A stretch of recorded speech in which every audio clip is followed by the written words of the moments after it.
Listo. En nombre del Padre, del Hijo y del Espíritu Santo. Amén.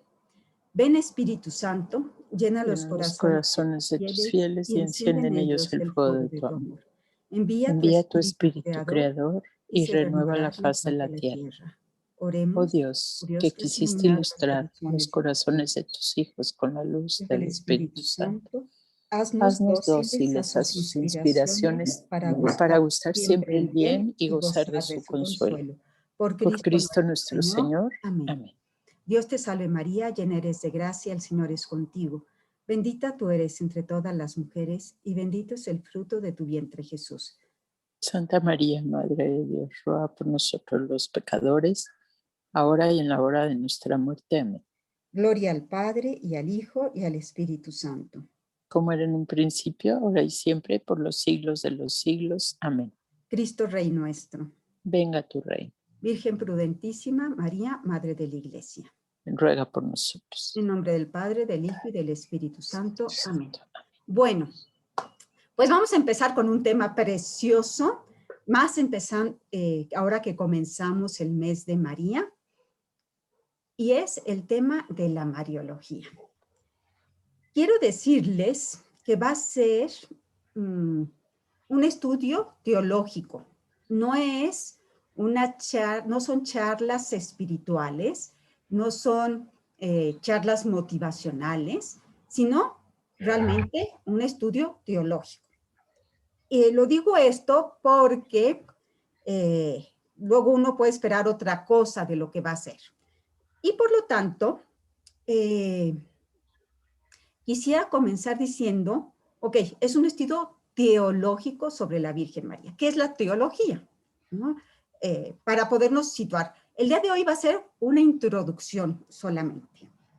Entonces, ¿qué es la teología? La teología viene de dos palabras, de teos, que significa Dios, y logos, que significa palabra, discurso, tratado. Entonces, etimológicamente hablando, la teología es el tratado sobre Dios, o, si lo quieren decir, la ciencia sobre Dios o el estudio de Dios. Esto es la teología. Entonces, la teología lo que hace es estudiar a Dios, tratar de entender a Dios. Esto es diferente de la espiritualidad, que con la espiritualidad lo que se busca es la unión del alma con Dios, con mi corazón. O sea, es algo más íntimo, más personal. En la espiritualidad se usa así, es cierto, la cabeza, pero sobre todo el corazón. En el caso de la teología, lo que más vamos a usar es la razón, es algo intelectual. Por supuesto que cuando conocemos mejor, amamos más.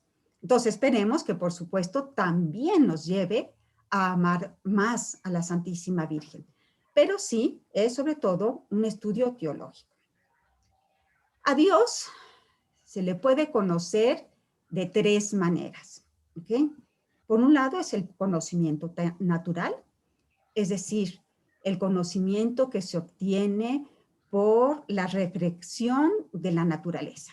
Entonces el hombre es viendo, por ejemplo, el cosmos tan maravilloso, viendo la perfección de las criaturas, dice, pues esto no puede ser una obra del azar. Tiene que haber algo, alguien que haya hecho todas estas maravillas. Y esto se estudia en la teodicea. Este conocimiento natural es lo que estudia la teodicea, que es parte de la filosofía más que de la teología. Existe otro conocimiento que es el conocimiento sobrenatural. Y este conocimiento sobrenatural, pues procede de lo que Dios nos ha comunicado. Es decir, Dios se revela al hombre. ¿Y cómo se revela al hombre? Bueno, se revela a través de Jesucristo, de la Sagrada Escritura. Pero es la diferencia con lo otro es en el conocimiento natural nosotros podemos conocer a Dios simplemente por nuestra razón. Aquí ya es un conocimiento sobrenatural en el que cogemos lo que Dios ha dicho de sí mismo y todo lo iluminamos con la fe. Y luego va a estar el conocimiento de Dios que tendremos en el cielo, que será la visión beatífica, ¿no? Que será el conocimiento que tengamos ya en la gloria. Pues nosotros vamos a hablar de este segundo conocimiento, que es este conocimiento sobrenatural, que es pues propiamente lo que se llama teología. Pero vamos a ahondar un poquito más. Entonces, el conocimiento natural, ya dijimos, viendo las cosas, pues podemos conocer algunas cosas, como que Dios es el ser supremo, como que es todopoderoso, creador, que conserva las cosas y punto, o sea, poco más.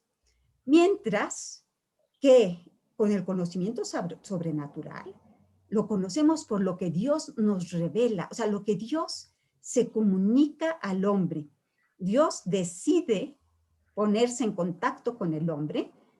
Primero lo hace a través de los profetas, con algunas manifestaciones en el pueblo de Israel, y luego manda a su Hijo. Y Jesús viene a ser pues la revelación plena de Dios. Viene a ser, a darnos, a revelarnos lo que Dios quiere que conozcamos de Él. Entonces, por ejemplo, si conocemos que Dios nos ama, es porque Jesucristo nos lo reveló, porque nos lo reveló Dios también a través de los profetas. Si conocemos que nos tiene preparado un lugar en el cielo, eso no lo podemos conocer por nuestra simple razón. No, eso lo conocemos porque Dios nos lo ha manifestado. Entonces, como se pueden dar cuenta, este conocimiento de Dios, pues es mucho más maravilloso porque es lo que Dios nos dice de Él mismo, ¿no? Por ejemplo, que Dios es misericordioso y que llega a una misericordia tal que la vemos reflejada, por ejemplo, en el Hijo pródigo, o que lo vemos, su amor reflejado en cómo Cristo llega a morir en la cruz. Entonces, la grandeza del amor de Dios solo lo podemos conocer porque Él mismo nos lo ha revelado. Entonces, ¿qué es la teología como ciencia? Cuando el creyente, es decir, las personas, los cristianos, no se conforman con el simple entendimiento y aceptación de las verdades que conoce por la revelación, sino que, ok, ya tenemos la Sagrada Escritura, tenemos lo que Dios nos dice, que ha quedado puesto en la Escritura, ya ha quedado en la tradición, pero que busca, no solo se conforma con eso, sino que dice, quiero comprender mejor esto, quiero conocer las relaciones que existen entre estas verdades sobrenaturales y las verdades naturales. Quiero comprender mejor estos pasajes de la Sagrada Escritura, o quiero comprender mejor el misterio de Dios. Esto es lo que hace la teología. Entonces, la teología va a ser un estudio científico de la revelación divina a la luz de la fe. No es un conocimiento de la revelación sin la fe. Eso no es posible. Para la teología se requiere definitivamente la fe. Entonces va a tratar de Dios y de su obra de salvación. Porque si Dios se ha revelado, no es por otra cosa más que para salvarnos. Entonces, ¿qué es la revelación? Estamos diciendo que Dios se nos manifiesta, que Dios se nos revela. Ok. ¿Cuáles son los cauces por los que Dios se nos revela? Podemos decir que son dos: la Sagrada Escritura y la tradición. Y vamos a ver lo que nos dice el Vaticano II en la Dei Verbum. Dice, así pues, la Sagrada Tradición y la Sagrada Escritura están íntimamente unidas y compenetradas, porque surgiendo ambas de la misma fuente, se funden en cierto modo y tienden a un mismo fin. Es decir, tanto la Sagrada Escritura como la tradición viene de Dios. Entonces, la Sagrada Escritura es la palabra de Dios en cuanto se consigna por escrito bajo la inspiración del Espíritu Santo. Entonces, el Espíritu Santo inspira a los autores sagrados y lo que queda escrito en la Sagrada Escritura es lo que Dios quiere, tomando en cuenta la perspectiva del agiógrafo, del evangelista o del Antiguo Testamento, pero es Dios, lo que está quedando escrito es lo que Dios quiere que quede escrito, inspirado por el Espíritu Santo. Entonces, esto queda la Sagrada Escritura, ¿no? Y luego, en la tradición, es lo que van a transmitir los apóstoles. Ellos transmiten íntegramente, sí, por un lado, dejan escrito lo que Jesús les dijo, pero también hay cosas que no ponen por escrito. Entonces dice, la Sagrada Tradición transmite íntegramente a los sucesores de los apóstoles la palabra de Dios a ellos confiada por Cristo Señor y por el Espíritu Santo, para que con la luz del Espíritu de la verdad la guarden fielmente, la expongan y la difundan con su predicación, de donde se sigue que la Iglesia no deriva solamente de la Sagrada Escritura su certeza acerca de todas las verdades reveladas. Por eso, se han de recibir y venerar ambas con un mismo espíritu de piedad.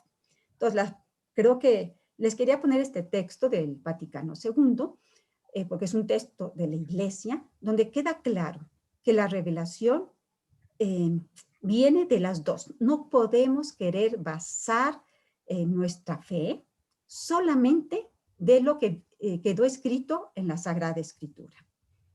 ¿Qué es la tradición? Vamos a explicar un poquito qué es la tradición, porque a veces la podemos entender mal. ¿Qué es la tradición? La tradición no son las costumbres que tiene la Iglesia, porque a veces pensamos que es eso, ¿no? Tradere, o sea, tradición viene de tradere, que en latín significa entregar. Entonces, ¿qué es la tradición? Es lo que Dios nos entrega. ¿Qué nos entrega Dios? Pues nos entrega a su Hijo. Entonces, Jesús es el mensaje, es la revelación. Entonces, en la Biblia, sí, efectivamente, queda parte del mensaje de Dios, pero no es todo lo que Dios nos entrega. Jesús sí es ese todo que se nos revela, porque es el culmen de la revelación. Entonces, Jesús enseña a sus discípulos, a sus apóstoles, les dice todo lo que tenía que revelarles, y ellos procuran ponerlo por escrito, pero si se acuerdan ustedes, al final del Evangelio de San Juan dice, muchas otras cosas hizo Jesús, pero no están escritas en este libro. Y se necesitarían muchísimos, o sea, no sería posible poner todo lo que Jesús dijo e hizo en libros, ¿no? Entonces, sí, mucho de lo que Jesús entrega a sus discípulos queda consignado en la Sagrada Escritura, y por eso es la Sagrada Escritura. Pero mucho de lo que dicen, ellos simplemente empiezan a vivirlo. Ustedes saben, la Sagrada Escritura no comenzó a existir el día, los evangelios ni las cartas de San Pablo empezaron a existir el día 1 después de la muerte de Cristo. No, eso es después. Lo primero que hacen los apóstoles y los discípulos es comenzar a vivir lo que Jesús les había enseñado. Y esto los van transmitiendo uno a uno. Estorbo, Tere, porque me puedo ir para allá. Perdón. ¿Quiere? Marce, perdón. Entonces, como les decía, Jesús hace una entrega de lo que Él quiere, que es necesario para nuestra salvación. Parte queda consignada en la Sagrada Escritura, pero otra parte importante es lo que los discípulos van viviendo, y van viviendo conforme a lo que Jesús les dijo. Entonces, si se acuerdan, en el Evangelio de San Juan, dice, ya están en la última cena, y Jesús les dice, yo os enviaré el Espíritu Santo, y Él os seguirá explicando todo cuanto os he enseñado. Es decir, esta parte que Jesús nos entrega, que entrega a sus discípulos y que no queda consignado en la Sagrada Escritura, se va a transmitir a los apóstoles uno a uno, lo van a ir transmitiendo ellos y lo van a ir transmitiendo inspirados por el Espíritu Santo, porque Jesús mismo se los dijo: yo os enviaré el Espíritu Santo y Él os seguirá explicando todo lo que yo ya les había enseñado. Y luego les dice también: les conviene que yo me marche al cielo, porque si yo no me voy, no vendrá a vosotros el Espíritu Santo. Y es importante que Él venga, porque Él va a llevar a plenitud todo cuanto yo os he explicado. Entonces, con esto quiero decir que estas dos fuentes son importantes, y las dos, son igualmente importantes. Tanto la Sagrada Escritura como la tradición son importantes para conocer la revelación. Entonces, la teología va a tener como dos dimensiones. Por un lado está una histórica, es decir, lo que quedó ya plasmado en la Sagrada Escritura y lo que se fue diciendo y transmitiendo por la tradición. Eso es por un lado. Pero por otro lado está esta que es más especulativa. Es como decir, yo tengo unos datos, unos hechos, de lo que se dice, lo que dice la Sagrada Escritura. También tengo estos hechos que son lo que se ha venido viviendo, pero ahora esto quiero comprenderlo lo mejor posible. Voy a tratar con mi inteligencia de profundizar en ellos. Y a lo largo de los siglos se ha ido haciendo este trabajo de tratar de comprender mejor, porque nunca se termina de entenderlo todo. Y se puede decir que el mensaje es tan grande que poquito a poquito se ha ido pues desentrañando, porque el Espíritu Santo sigue trabajando en la iglesia. Entonces, la teología sí va a tener como estas dos dimensiones, es decir, lo que se sabe, y luego tratar de entender como entre lo que hay entre líneas, lo que poco a poco se ha ido manifestando, lo que con el quehacer y la reflexión de los teólogos se ha ido logrando entrever. Por ejemplo, y no es que haya cosas que no ya la iglesia desde antes lo supiera, pero que han quedado como mucho más claras en algunos momentos. Yo pienso, por ejemplo, la Inmaculada Concepción. Pues la Inmaculada Concepción es del siglo de 1850 y algo. Pues eso quedó apenas, ¿no? Hasta hace poco. Y es la iglesia que ha ido, ya luego hablaremos de esto cuando veamos los dogmas de la Santísima Virgen. Aquí lo único que quiero decir es que dentro de la iglesia se ha hecho, con la labor de los teólogos, también ha sido una labor de mayor comprensión, de lograr entender mejor. Perdón, voy a cerrar a los tamales oaxaqueños.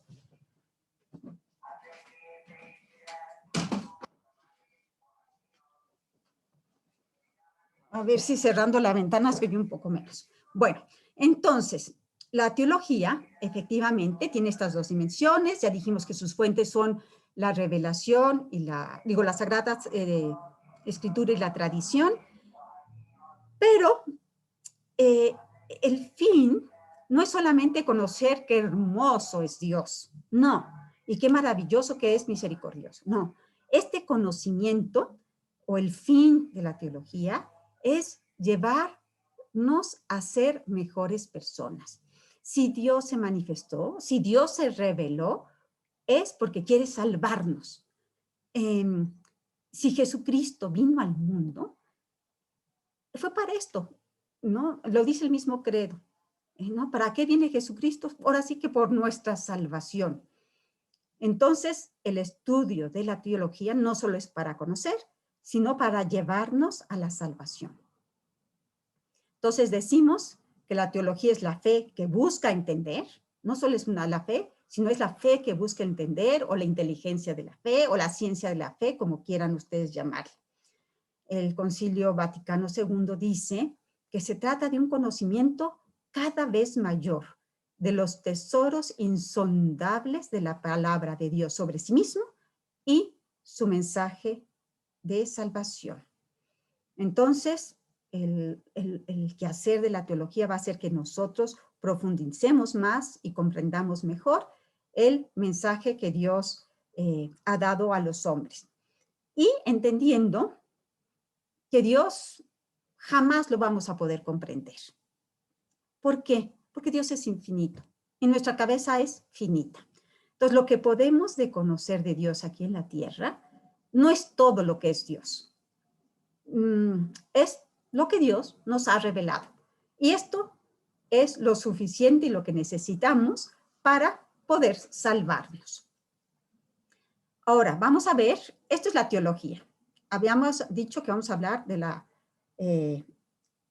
ciencia teológica, o sea, de la Mariología, que es una ciencia teológica de María. Entonces, ahora vamos a ver ya la teología y la Virgen María. Entonces, si la teología se trata de Dios y su mensaje de salvación, ¿por qué se ocupa de María? ¿No? O sea, estamos diciendo que la teología de lo que se trata es del mensaje de Dios y de su mensaje de salvación. Entonces, no basta decir simplemente, es que María, de María se habla en las Sagradas Escrituras.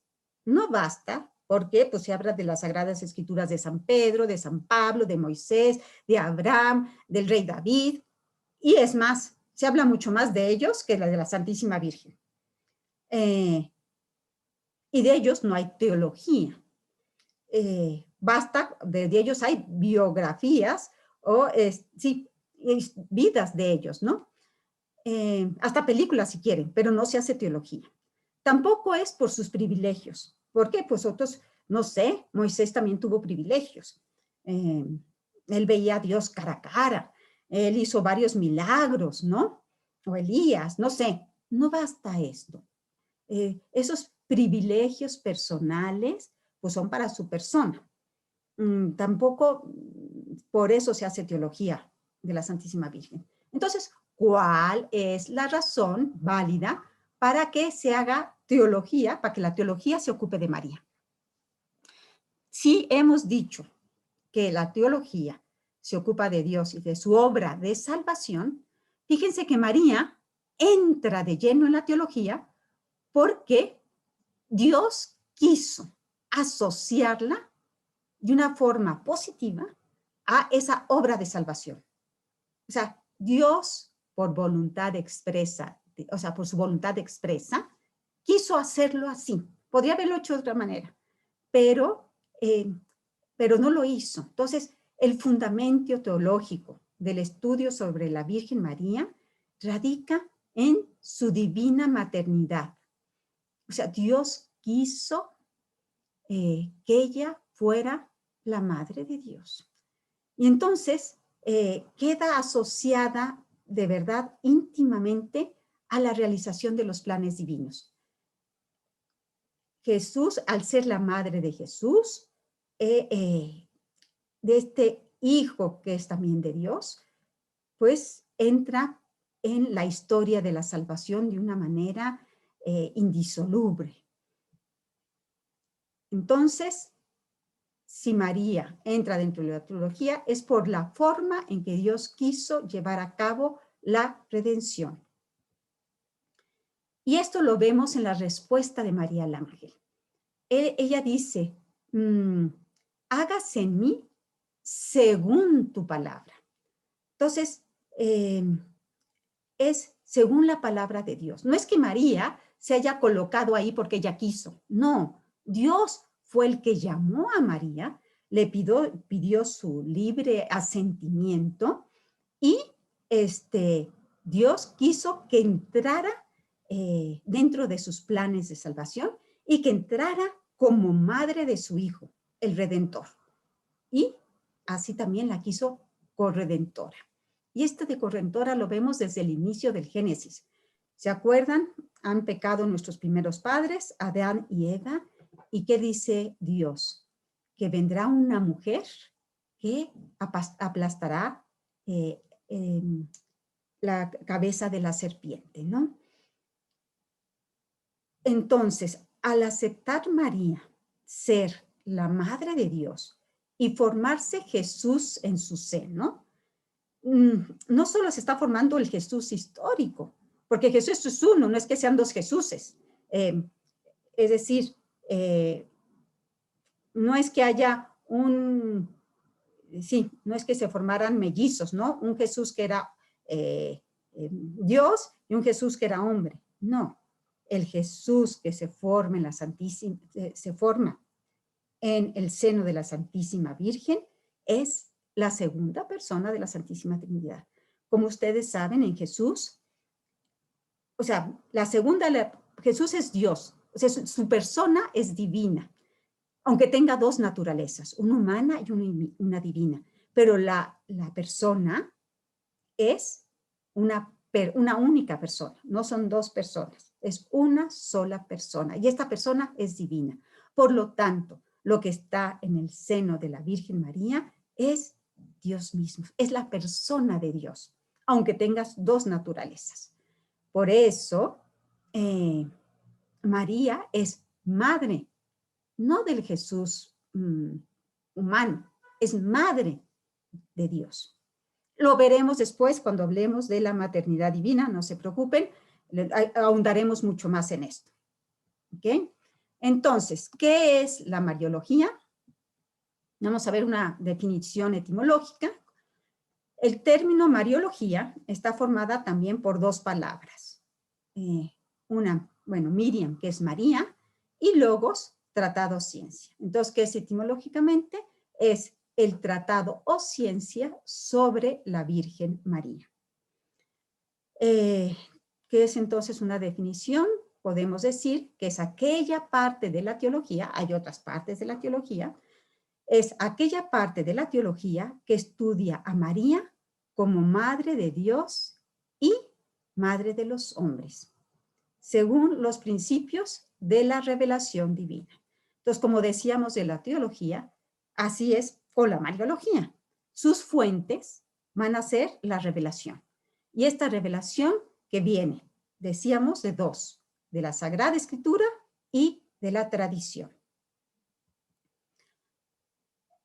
Voy a desmenuzar un poco esta definición. La Mariología es aquella parte de la teología que estudia a María como Madre de Dios y Madre de los hombres, según los principios de la revelación divina. Vamos a ir desmenuzando esto. Entonces, se estudia dentro de la teología y los va a hacer de una manera sistemática. ¿Por qué? Por el papel único y singular que le corresponde en la realización y consumación de la obra redentora de su Hijo. Entonces, acuérdense, decíamos, Dios quiso asociarla, y no de cualquier manera, sino siendo madre del Redentor. La segunda persona de la Santísima Trinidad se encarna en el seno de María, y por eso ella queda, pues digamos que dentro del centro mismo de la teología. Por eso está en la teología, pero estudia a María como madre de Dios y también como madre de los hombres. Es decir, le estudia a María asociada a la persona de su Hijo, a la obra de su Hijo y a su persona, entonces como madre, pero acuérdense que Cristo funda la iglesia, nosotros somos hijos en el Hijo, la iglesia es el cuerpo místico de Cristo, y entonces María es también madre nuestra. Sí, porque Cristo nos las deja en la cruz, pero también porque es madre. Al ser madre de Jesús, pues también es madre de su cuerpo, no solo de la cabeza, sino también del cuerpo. Y va a hacerlo según los principios de la divina revelación. Acuérdense, la divina revelación es Sagrada Escritura y tradición. La revelación no son las revelaciones privadas. No es que yo vaya entonces a Medjugorje, me junte con uno de los videntes y que vea qué les han revelado y eso va a ser la revelación. No, no, no. De la revelación de las que se hablan, no son de esas revelaciones privadas. No, estamos hablando de la Sagrada Escritura y la tradición. Las otras revelaciones y lo que dijo la Santísima Virgen en Medjugorje y lo que quieran, muy bien, siempre y cuando esté unido o corresponda con lo que pues Dios nos ha revelado de ella, por las fuentes verdaderas. Entonces, vamos a la Mariología, es la parte de la teología que estudia a María a la luz de la revelación, entonces con los datos contenidos en la Sagrada Escritura y la tradición. Solo así vamos a conocer a María como Dios nos la quiso presentar. Esto es lo importante. Tenemos que nosotros buscar conocer a María, no como me la puede presentar una persona que es muy, mi abuelita. Es que, ¿sabes qué? Mi abuelita era muy mariana. Qué bueno, y está súper bien que tu abuelita te haya hablado de María y que gracias a ella hayas, pues sí, amado a la Santísima Virgen, que ya la hayas conocido. Pero la manera, seguramente tu abuelita conocía a la Santísima Virgen según lo que nos ha dicho siempre la Iglesia. Entonces, en ese sentido está bien. Pero de lo que se busca es eso, ¿no? Conocer a María como Dios nos la presenta. Entonces queremos entender esos datos de María que están en la Sagrada Escritura y en la tradición y ver cuál es el plan que Dios tenía para María y qué papel ocupa en sus planes de salvación. Buscamos entonces comprender mejor el papel de María y comprendiéndolo, buscar ser mejores hijos de María. Ahora vamos a ver, ya por último, qué importancia tiene la Mariología. ¿Por qué queremos estudiar a la Mariología? Bueno, en primer motivo es por motivos cristológicos. Sí, por motivos cristológicos. Lo que la fe católica cree acerca de María viene muy relacionado con lo que cree de Cristo. Y entonces, Cristo va a iluminar a María y María va a iluminar a Cristo. Fíjense que todos los dogmas de la Santísima Virgen están como que al servicio de Cristo. Por ejemplo, el dogma de la maternidad divina. En realidad lo que nos está diciendo es que la persona de Cristo es divina. Sí, es cierto, que va a tener, también nos dice, al ser hijo de María, que va a tener una naturaleza humana. Pero realmente, pues la maternidad divina está diciendo que Cristo es Dios. Y la cristología que nos va a decir que Cristo es Dios, pues va a iluminar a la mariología diciendo, pues que la madre es madre de Dios. También la Santísima Virgen, además de iluminar a Cristo, la Mariología iluminar a Cristo, también nos va a llevar a configurarnos con Cristo. ¿Se acuerdan cuando están en la boda de Caná? ¿Qué es lo que le dice María a los sirvientes? Haced lo que Él os diga. Siempre María nos va a llevar a Cristo. Y cuando está con los discípulos, no sé, después de la muerte de Cristo, esperando al Espíritu Santo, pues lo que hace es reunirlos, mantenerlos en la fe, decirles que no todo ha acabado, que confíen. O sea, siempre María va a ayudar al cristiano en su camino hacia Jesucristo. Por eso se dice a Jesús por María, ¿no? Bueno, pero nada más de esto decirles algo que decía Monseñor Munilla. Contaba, como ustedes saben, Juan Pablo II, su lema era totus tuos, es decir, todo de María. Y una vez un periodista le preguntó, oiga, Santo Padre, ¿por qué usted escogió eso, este título, esto para su pontificado? Y él dijo, por motivos cristológicos. O sea, no dijo, es que yo tengo una gran devoción a la Santísima Virgen. No.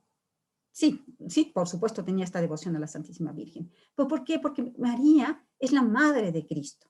Entonces, realmente su importancia es por motivos cristológicos, porque María nos tiene que llevar a acercar a Cristo, a conocer mejor a Cristo.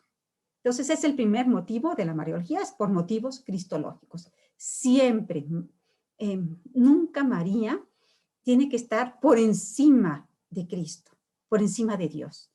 María sí es una criatura bellísima, la mejor de todo el mundo, de toda la historia, pero es una criatura.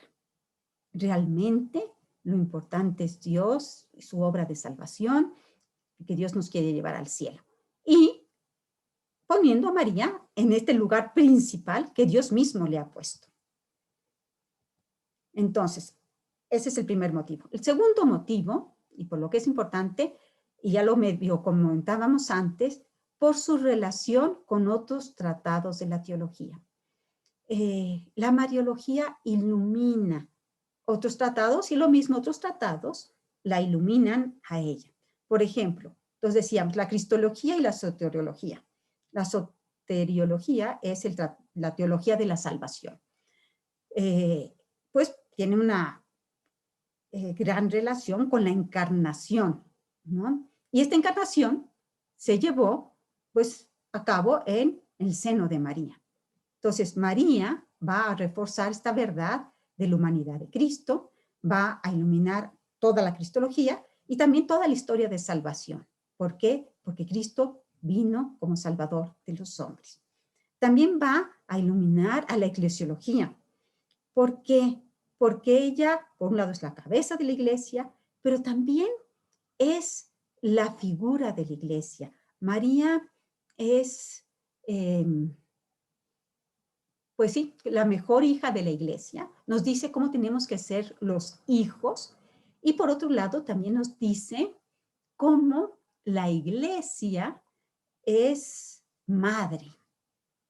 ¿Sí? O sea, cómo la iglesia, pues no solamente es una organización, la iglesia es el cuerpo místico de Cristo, la iglesia es madre de nosotros. También, pues, con la escatología, es decir, todos los tratados de las postrimerías, porque que con su asunción nos dice, como que anticipa la resurrección de todos los demás hombres en cuerpo también. Y porque, fíjense que los estudios de la Mariología han hecho ver con mayor claridad la relación o la importancia en la teología de no solamente tomar en cuenta la tradición, la Sagrada Escritura, sino también la tradición. Muchos de los dogmas de la Santísima Virgen como que primero venían de tradición y entonces ya los teólogos se pusieron a decir, a ver, cómo entonces se pueden iluminar teológicamente. Pero luego los veremos ya en los dogmas. Otro motivo de la excelencia, de la importancia del Tratado de la Mariología, es por la excelencia del objeto que estudia. Si la Mariología estudia a la Santísima Virgen, y ella es la criatura más digna, más santa, más noble que ha existido en la tierra, pues por lógico, la ciencia que la estudia, pues también tiene una gran nobleza y dignidad. Acuérdense, ella es la cumbre de la creación, la obra maestra de la sabiduría y de la bondad de Dios, la que nos dice cómo quiere que seamos hijos suyos.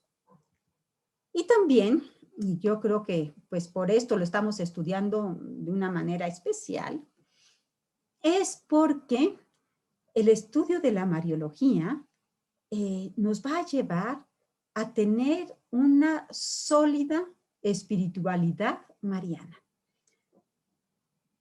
Cuando nosotros adquirimos un conocimiento completo y exacto de la doctrina de la Iglesia sobre la Virgen María, como decimos, el conocimiento de la doctrina, no de lo que dice la gente, sino de la doctrina de la Iglesia, pues nos va a poder,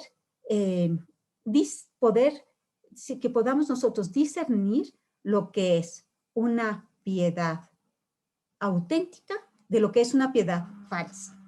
Entonces, puede ser una piedad falsa por exceso, pero también falsa por defecto. Es decir, yo puedo tener una piedad por exceso.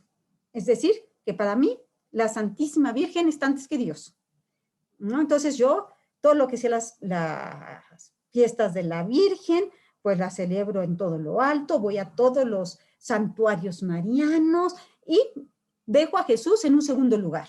No, espérame, ahí estás mal, estás deformando. Eso sería por exceso, pero también podría ser por defecto. Dios nos la quiso dejar como madre, como modelo, como guía. Y si yo de plano, no, yo soy de Cristo y a mí la Santísima Virgen no me interesa. Espérame, es uno de los regalos que Dios te hizo y de sus principales regalos, y un regalo que te hizo en la cruz, un regalo que te hizo al ser tú parte de su cuerpo místico. Entonces puede ser también, como decimos, por defecto o por exceso. Entonces, el que nosotros tengamos una sólida espiritualidad, una sólida doctrina mariana, nos va a llevar a una sólida espiritualidad mariana.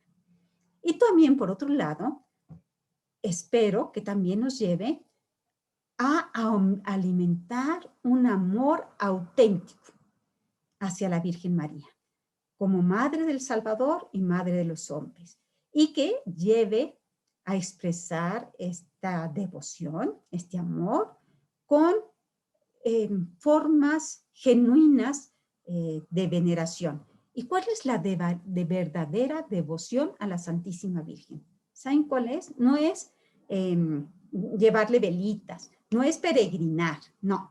La verdadera devoción a la Santísima Virgen es la imitación de sus virtudes. Entonces, ¿y por qué la imitación de sus virtudes? Porque imitando a María, imitaríamos a Jesús.